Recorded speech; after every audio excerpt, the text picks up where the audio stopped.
Hello users, in today's video we will see how to install the CashBook app on your laptop or a desktop. So the very first thing I need to do is to open this link web.cashbookapp.in and I need to log in with my number. Now as I have logged in onto this web version, I can see all my entries which were there on my CashBook app into this web version on my screen, right?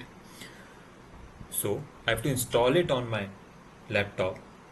As in the search bar where we just type in the link, you can see this kind of box will be there. It will be there just beside a star. We have checked it in Google Chrome, we have checked it in Mozilla.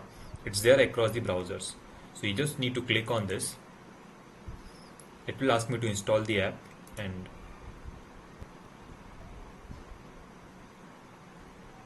it will ask me to the options if I want to create a desktop shortcut, and if I want to auto start it, I'll allow everything and it's done. So now you can see on my desktop, like I have this icon of CashBook.